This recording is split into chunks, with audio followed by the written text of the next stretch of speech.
Hey, this is William Tincup and Ryan Leary, and you are listening and hopefully watching the You Should Know podcast. The topic today is understanding neuroleadership, what companies should know about their people. One of our most popular podcasts was about neurodivergent people. It was. So I can't wait to jump into this topic, but let's do some introductions first. First of all, Ryan, how you doing? I'm good. My name is Ryan Leary. No, I'm kidding. Go ahead. I'm good. I'm feeling slightly judged by the three of you though, Yeah, you staring at should. me You from should. You should. Texas and wherever you're at in Dallas and all that No, stuff. no, they're in Fort Worth. They're about not even 9 miles from me. We're Yeah. not even Yeah. secretly judging. We're just outwardly You're just judging. 100%. outwardly judging me. Yeah, outwardly. yeah. That was a Yeah. line in Magnolia, Tom Cruise in Magnolia, Oh, yeah. and he goes quiet, and she says, "What are you thinking?" I'm just quietly judging you. Quietly. We were just talking about that movie the other day. Is that a repeat movie or one time is good enough? That was what all you got to do that deal was one time. Okay, that's what I thought. But he was perfect in that movie, perfectly cast, perfectly acted in that movie. So well done. But let's do some introductions. So Andrew, why don't you go first? Tell us a Sure. little bit about yourself. Sure. My name is Andrew Geesbreght, founder of Prax Leadership, along with my brother here, Alex. I've got a wife, 7 years of marriage, no itch, and 2 kids, a 2-year-old and a 5-year-old. 5-year-old boy, 2-year-old girl, and we've scaled and sold a couple of businesses. And the last 5 years, we've been focused on Prax, which is really focused on developing who people are, not necessarily what they do inside of organizations. So cool. Excited to talk about neuroleadership and really about developing ourselves as human beings, which is really described and talked about a lot. But I think the deep understanding of what that means is often glossed over. So, Alex? Yeah, Alex Geesbreght, first of all, thanks for having us. It's fun to be here and chat with you. Been married to my wife, Carrie, for 23 years. We have 3 kids, all now either almost out of college or in college. Got An 5 empty dogs. nester. What's that? An empty nester. Oh my gosh. Yeah. What's it one like? Came back. One came back, and so we're not quite there, but we're threatening to be. But we do have 5 dogs. Pretty busy place. I'm a recovering attorney. Started my career doing medical malpractice defense, prosecuted, then was general counsel for an ED group. Andrew and I started a business back in 2005 in the medical space, sold it in 2014, sold another in 2018, opened up our family office, and then founded Prax. And Prax is really the culmination of not just who we are and our sort of personal and professional ethos, but our experiences inside of organizations, large ones, medium-sized ones, and specifically our interaction with our people, which cannot really be sort of understated because it was just really shaped who we are. And Prax is the culmination of being able to put that back into practice into the world for other organizations. So why don't we start with neurodivergent leadership? So neuroleadership is like neuroscience and traditional leadership had a baby. It takes the insights from cutting edge neuroscience, which have really been uncovered in the last 10 to 15 years with functional MRIs. They can see what's going on, imaging in the brain when people are making decisions or hyper aroused, and combining that with what leadership literature has compiled over the last century. So I think it's important to point out, though, that a lot of times art and science or even faith and science feel like they are contradicting each other. I would say neuroscience and leadership are complementary. They're not oppositional, and they basically have the same goal. The goal really is to create a better framework for decision making. Psychology it enters in here as kind of like the redheaded stepchild, but a really important role. It kind of bridges the gap between neuroscience and leadership. And psychology really has 4 main aims, and it's to understand, describe, predict, and ultimately change behavior. And I would say that's really what I feel like our main role is in Prax, is to change behavior. There's so much lip service to, I want to grow, I want to grow. People are saying it on LinkedIn or saying it on YouTube, but there's really no growth without change. And if you're not interested in changing, then you're not interested in growing. So, Andrew, quick question, and Alex, for you as well, I guess. And I'm going to come at this from a very uneducated perspective here. That's So the make best it. perspective. It's what I say. It's what I say all the time. It's This easy. question's probably for me then. Fly, Eagles, fly. Go Birds. So leaders, and we speak with a lot of them on various shows. I feel as if some come at it from a very technical perspective on leadership, very similar to what you're talking. Very high intent, very specific things. I need to change these 5 things. Others just come at it, or at least they talk about it as it's just natural. Like I'm just going to work and I'm a leader and I'm just going to do me. And they seem to do well. I don't know what's going on behind the scenes and really what they're doing, but that's how they kind of publicly talk about it. Curious to get your take there. Those are the two types, obviously more than two types of leaders, but those are kind of the two conversations that I kind of feel like we have, William, Yeah. when we're talking to leaders. It's like, okay, this guy's a natural born, or this woman's a natural born leader. They just have it. Behind the scenes, are those leaders going through a process like this and working on themselves each and every day? Al, you want to take this I'll first? take a shot at it. I will tell you, I'm a part of this organization. We just had a big conversation about this in our forum. It's part of an organization called YPO, and we have our own forum that's met. Our forum's met for like 13 years. And last year, we actually talked about whether leaders are born or made.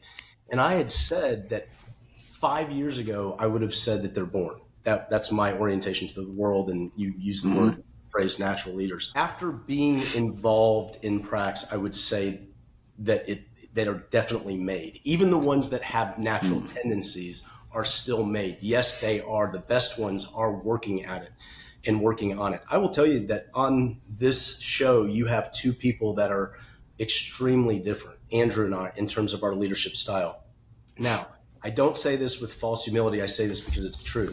Andrew can do what I do better than I can do what Andrew does. But what I do, I think I do fairly well. And it is much more of it's not a commentary on how good I am at it, but it's much more natural, observational, experiential, sort of catalog people in my head and sort of lead by that. Whereas Andrew clearly has the ability to do that, but the technical aspect that I lack, which does not mean I can't, it just means I have to work harder at it. Right. Is something that Andrew is extremely natural and gifted at investigating those skills-based, science-based aspects of leadership that he does work on. Probably comes a little bit more naturally to him to work on those things.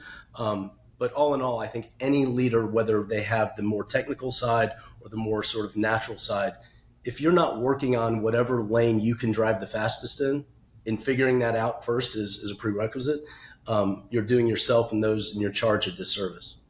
So, Ryan, I will make a couple comments. One, it's, I think, important to define leadership first. Leadership is about influencing others. Self-leadership, which is very Praxian focused, is about leading oneself. And there's lots of debate on which one is more important. Our philosophy is that if you can't lead yourself, how can you lead others? And I would say, second, in terms of the born or made, research has absolutely concluded that leadership, and I do mean leadership, not self-leadership, is not personality dependent. For a long time, this is where I think neuroscience and neuroleadership have been helpful, that we think, oh, okay, if I'm just an introvert, it's a light switch. I'm either on or I'm off. I'm an extrovert, I'm an introvert. And yes, there is some research that says that extroverts do better. And by better, I mean that they climb higher in social status because of their extroversion, but it doesn't necessarily make them better leaders. And then I think the last thing that I'll say is Harvard republished a landmark study on the predictors of leadership skill, So they extracted 4 hallmark traits that are necessary to see how far you'll go, and they weighted their influence. and they found that determination was 37% influential. Insight and engagement was 62%, but there was only one that was 100% influential, and that was curiosity. So curiosity is the hallmark trait that will predict leadership skill. So I would say born or made, we are absolutely made, not born. But if you want to become all that you can be, it's not the Army slogan here, but if you want to become the best version of yourself, curiosity is the fastest and most efficient way to increase your capacities. But curiosity, not just saying, I'm really curious, I like to research, but like a really intense, deep curiosity. There's a difference there. Maybe talk about that. Yeah, I'll pass it to Alex. Are you thinking curiosity? Sorry, Andrew. Go ahead. Are you thinking about curiosity as a spectrum, Ryan? Well, I'll just say this. I'll pass it to Alex. It's a great question, Ryan. I would say the first question is, what should we be curious about? So let's just say that curiosity is no more than asking questions. Well, let's start with a deep self-awareness. I think Aristotle or some moron in that realm said, to know thyself is the beginning of all wisdom. And we believe that too. But Al, go ahead. Yeah, Ryan, I love that question because there's curiosity. You know, when your wife asks you, "Do I look good in this dress?" That's the asking of a question, but they don't really want an answer. And so I think you're delineating between the asking of a question versus true desire to learn and with an end in mind, which is improvement. And we always sort of tend to think that while things start with curiosity, there are some conditions precedent to making that curiosity lead to something productive. And that is, you have to be okay with the answer. There's a certain amount of security that is involved there, a certain amount of introspection, a certain amount of vulnerability.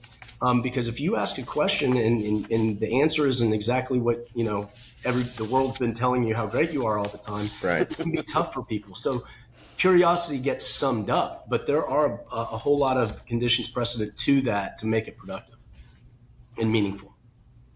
So one of the things, Andrew, I want to go back to is you said you've got to change in order to grow. Mm-hmm.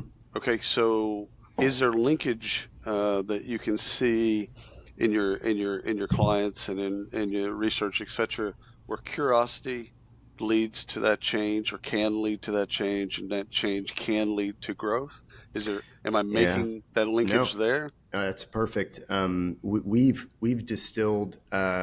Psychology loves to make everything really complicated. They have the stages of change, and they talk about pre-contemplation to contemplation. We made it much more simple, I think, for Prax.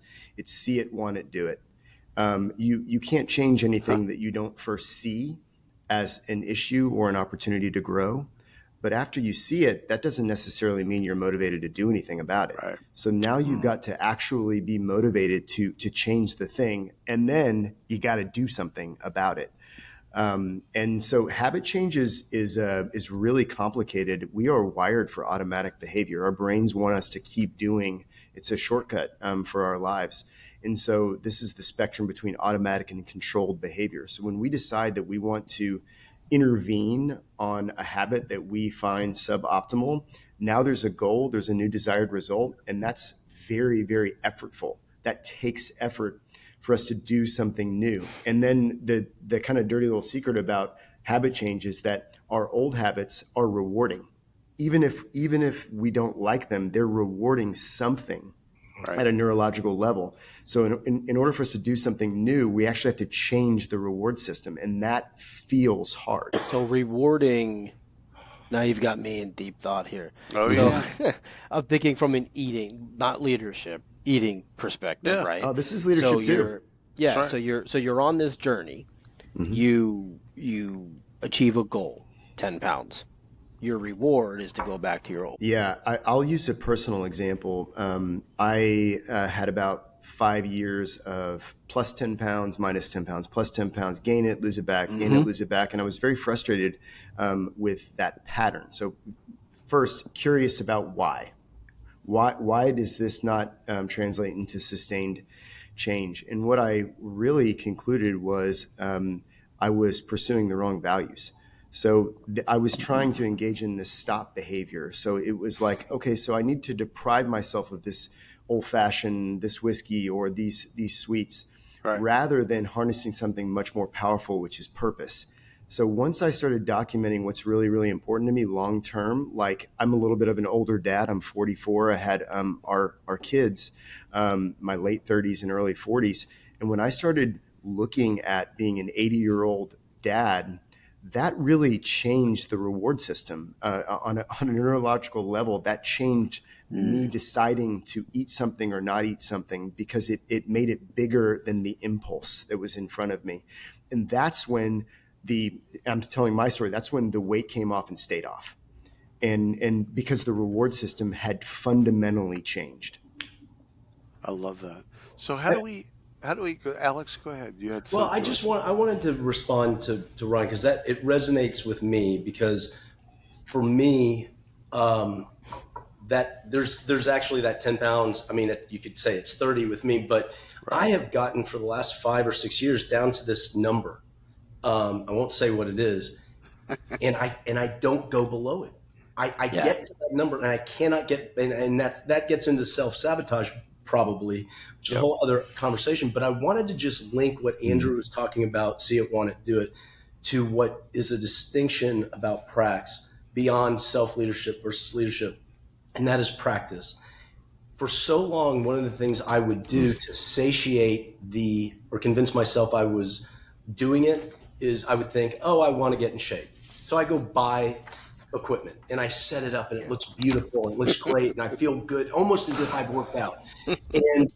But I am like Andrew. Almost.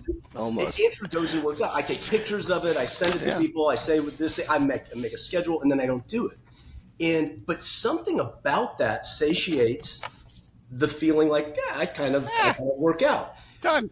But nothing has changed. Right. In fact, I've probably taken an emotional step backwards because I haven't done it. And so Andrew has taught me, frankly, I mean, he's my younger brother by 7 years, but I've learned so much from him. He has taught me the thing you have to do is you actually just have to go do it. Don't worry about whether you want to do it. You know, right? Yeah. Sometimes practice isn't just because you want to do it. It helps to sustain it, to keep that motivation. But that practice is the thing that actually makes the difference. And that's something, prax is short for praxis, which is the Latin word for practice or to practice. And that is at the very core of what prax is all about. Well, and I'll make one other mention that what Alex is saying is the research is very clear about what he just said is true, is that there's a reciprocal influence between our values and our actions, and you can actually get to desired behavior either way. You can just do it, and then your values will change. And you guys might be familiar with cognitive dissonance. Right. So we have this choice, or you document and activate your values, and then your actions will change. A great example of this is my wife, a little over a year ago, I got home from work and just read her nonverbals within the first 2 seconds. Just really hard day. You just saw it all. It was just a really, really hard day. She's a fantastic wife and mother, and she doesn't have many hard days, or at least she doesn't show those hard days to me. And it just looked like exasperated. But she was soaking wet. She was soaking wet head to toe with all of her clothes on. And I said, okay, what just happened? And she said, well, Weston was bugging me and wanted me to swim. And I kept saying no because I wasn't in the mood. It's been a really, really long, hard day. And so she couldn't figure out a way to get in the mood. So she just jumped in the pool with all of her clothes on. And she said the next 10 minutes, her and Weston giggled and giggled and giggled. And she said her mood immediately changed. She was forced to. She wasn't feeling it, and then she jumped in. Well, she was actually demonstrating from a neuroscience perspective how you can change your mood, your mental state through action. The tail wagging the dog, essentially. Yeah, that's right. Exactly right. And one other mention about values that I think is not talked about nearly enough, because we all know this. You guys have probably done this. I've done it. Is, hey, let's explore our values, and we just look at like a sheet of paper of these beautiful words. Well, why doesn't that work? Because it's aspirational at best. It's not actually what we value. Right. values are ranked, dynamic, and they compete with each other. So if I were to say, William or Ryan, write down your top 3 values, you could probably do it really easily. And then if I said, write down your next 3, you could probably do it. You'd say, it'd take a few minutes. But I said, all right, now let's do your next 3 after that. You'd be staring at me because there's not many things that are that important. After that, you're like, I don't know, ice cream, is that number 9? I don't know. Like what's so that demonstrates organizationally that we shouldn't have 9 goals. We should have 3 to 5. But we have just a couple of values that are really, really sacred, dynamic. They change over time. If I ask you guys, are you the same person you were 10 years ago? You would probably say no. And that's easy to answer because you've changed. Your values have changed. And then the last one I think is the most important is that our values actively compete with each other. In any decision that we make in the moment, one value has won over the rest. A simple one would be my impulse or pleasure value wins if I have that 4th drink on Saturday night and then don't go to church with my family like I said I was going to. My faith value took a back seat to something that was more impulsively important to me. This is what I was talking about. Are leaders born or made, right? Are they actively making that decision to be a better leader? Or are they just relying on their natural born skills? And I feel as if, and I could have this wrong, but I feel as if we're all going through this process, regardless if we're acknowledging it. In Andrew, in your example, where if you have that drink, maybe you don't go on Sunday. I don't think about that. It's not a maybe. But it happens. Yeah. Well, I guess I would submit to you that that's a personal example from experience that I've had the one extra one, and that choice led to me not picking something that is aspirationally important to me, but didn't actually play out in practice. But you probably do the same thing in your own life. You probably have areas of discipline that you become aware of, and you want to intentionally carve out choices in your own life. I don't know what those are, but I know for sure you have blind spots. I know for sure that there are things, because I have them too, where you haven't become curious enough about why you do what you do. So outside of your wife getting a new iPhone with the jumping into the pool, listen, because that's why I would have jumped into the pool. I kind of want to do that now. Yeah, exactly. I don't know why it's wet. Anyhow, so let's talk a little bit about people. First of all, everything that you're talking about, you and Alex, I love what y'all do. I love the way that you go about it and unpacking and getting people to kind of, again, if they're doing it and they don't know that they're doing it, to Ryan's point, getting them to see that, having intentionality, reflection, and again, the way that you see it, want to do it. I think that's easy for people to then understand the framework. How do we bring that down? If we've got that with our leaders, how do we bring that down into mid-managers and all of our people?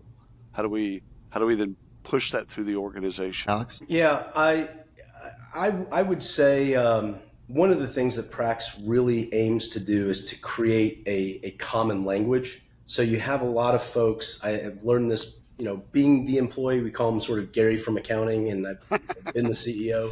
I think, first of all, as an aside, I think that middle manager has the toughest job in the entire world. Mm-hmm. They have to learn how to manage up and distill down. And sometimes it can be very thankless. So I've been all of those things over the course of my career. And I will tell you that when you are the CEO, you believe oftentimes to your core that things are a certain way. When you're Gary from accounting, you know that ain't true. Right. And it's the thing that is important to us in Prax, and it's why when we deal with large corporations, we have a product that speaks to, not because somebody up here is smarter, not at all. Right. In many cases, that's not at all true. But the way that this person interacts with learning is different than maybe the way somebody else, and the way that they apply their learning on a daily basis in their lives, at their stage of life, whether they're home or at work. And so one of the things that's important is that Prax takes general or common concepts within Prax and gives them to different people at different stages of life and different areas within an organization, but it's all the same language. It's all the same language. So making sure that everybody has an understanding of what those skills are, what it takes to get there and what that growth actually looks like for themselves, not for their business, which is also a little bit different. I know we've talked about it briefly, but just to put a fine point on it, we're very clear with our clients that you're the client, the company, you're interested in your people as employees, as you should be. You're not a charity, you're an organization, you should make money, that's great. We're not. Your business is your business. However you measure that is your business. We focus on all of you all as individual human beings, and the point of which is to improve them. And that brings people together. Is that optimization? Is it calibration, recalibration to the optimize, and for them to have the tools to optimize themselves and Yes. optimize others? Am I reading ish correctly? Yeah, Andrew, I think, one of the things that I love that you say based on a study is that how it's almost this pick six this thing that happens when you improve yourself. Yeah. Yes. I think, William, what we're really talking about is alignment. The study that Alex is referring to, a recent study, is our effect on others within organizations. And if William is a top performer, however we define that, let's just say you're a top performer, you can raise the level of performance by up to 15% with just your sheer presence, not doing anything different other than who you are. But the shocking part of it is if I'm a low performer, I can bring down productivity almost 30%. So this just by being in the room. Just by being around people on a daily basis, up to 15, down to 30. And so I think the revelatory stat there is 45% delta. This illustrates the power of self-leadership, is if we are working on ourselves, then we can be part of the add, not subtract. Yeah. So if you're affecting the room that much, we'll just go with the positive on the plus 15. Is that because the people in the room want to aspire to be you, or they want to impress you? What's the cause there? Yeah, I'm so glad you brought that up. I think the most often the weightiest things are the simplest things. So the most powerful way to influence others is behavior. It's modeling behavior is the most powerful influencer in the whole world. It doesn't matter if we agree with that or not. That is true. Right. Parents know that. Yeah. Parents know that instinctively, because they don't listen to what we say nearly as much as they watch what we do. And it turns out that adults are the exact same. Yeah. And without behavior, reputation runs out. Right. Let's say you get the benefit of having a reputation and it walks in a room before you. When you behave, it quickly water seeks its own level, and it's based on who you are. And another, I think, interesting perspective on that is if you look at, it's called the pyramid of learning, and you can Google it, but the lowest form of learning is lecture. It's the lowest form, and it's really what our entire go college. Yeah, that's right. Go college. That's exactly right. And right above lecture is reading, which is why when we sit down with CEOs and COOs that are deciding to work with us, and they say, "Well, we've read books," and I say, "Great, how'd that work?" Well, it's a tongue in cheek. It didn't work that well because knowledge isn't insight, and insight isn't skill, and skill isn't even wisdom. So we have to move up the learning pyramid, and we've got to get into practice. And actually, the only thing above practice is teaching. If you can teach it, then you really truly understand it from a skill perspective. And so if we are able to improve ourselves, and we're able to convert knowledge into insight and insight into skill, that's how we improve ourselves, and that is how we model optimal behavior for others. So this might seem a bit esoteric, but can you ever get to a full optimization? And the background of why I'm asking this question is, I don't believe that you can have a team of all A players. We talked about that in sports at the very beginning. In fact, it doesn't really work if you have all A players. So and now we can translate this into corporations, right? So we've got Tandy and a bunch of corporations here in Fort Worth and Arlington that we know and love. Tandy, the computer company? Yeah, Tandy, the leather company. Oh, okay. Not the Yeah. not the I don't. Tandy 1000, Ryan, that you're thinking Yeah, about with the dot Ryan, matrix you aged printer. yourself right that's there, by the way. that's where my mind went. No, See, no, no. we don't do leather and chaps and Yeah, buckles well, and all that up here. Yeah, we just score yeah. touchdowns and win. Sorry. Oh Okay. What no! were you saying? Oh See, no! why, Jeff? There's no need for that. There's no need for that. But the idea of, okay, if I'm a self leader and I'm trying to optimize myself, okay, see it, want it, do it. Do I ever reach that goal, or do I get to a new goal and then I see it, I want it, I do it, etc.? So, like, one part of the question is optimization ever done? Do you ever Mm. reach a point of completion? A, B, or subpart two is can you have all of your people optimized at the same time, or can you have everybody as an A player on a team? And I've struggled with this for years, by the way. So my personal struggle is I think that, like, there used to be the concept of an HR that 20%, 80-20 rule, right? 20% of your value of your workforce is 80% of the value of your company. Mm. Now, in Silicon Valley, they would make that more 90-10. 10% of your Yeah. employees make up 90% of the value of your company. I'm not sure I believe any of those, but I've struggled with, can you form a team of all A players? So take those in any order you like. So I thought it was a little cynical when you first asked the question. To be honest with you, no, I did, and then I thought Yes. about it, and I thought, well, maybe we just all sort of exist as any group of humans, a family, a company, on a bell curve. I mean, just Mm, by just numbers. And so I think literally optimization doesn't ever happen. Literally. right. But to the extent that we're probably not going for true empirical optimization, and we're going to say there are folks that are receptionists, and there are folks that are mid-level managers, and there are people that are C-suites. You know, the C-suite gets a lot of credit. That's probably Right. that 20, 10, 90, Yeah. 80%. But that doesn't make them more valuable, because if you Right. take the receptionist out, the phone doesn't actually get answered. And so that's not less important. It's just less visible. And so I think it is possible within an organization to have the best receptionist and the best mid-level managers.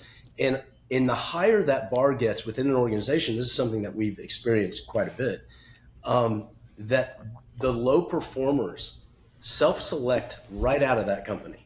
Right. And it is either, you know, a downward spiral or an ascending spiral, sort of back to Andrew's original point. So, you know, does true optimization work? Probably not ever, literally. But it can be good enough. Well, it could be that you just change the definition of optimization by the time you Yeah. get there. That's right. Yeah. Right? Like you get to that place and you're like, okay, now again, see, want, do. I see something else, and so the definition, your own internal mechanism to define what is optimize or optimization, maybe that just changes as you hit different Yeah. plateaus or different places. William, do I have time for one more comment on that? Oh, hell yeah. Okay, Go for it. perfect. I think a important question is, well, what can we influence, and then what should we be concerned with? And the Stoics 300 BC popularized this idea in a small community of philosophy, that we can only control ourselves. But it wasn't until 1989, Seven Habits from Covey, that he made the idea widely popular. And he has this graph that I still find really beautiful, even several decades later. These three big circles. He has this circle of concern, and inside that circle of concern is the stock market and the weather. We don't control those things, but we should be concerned with those things.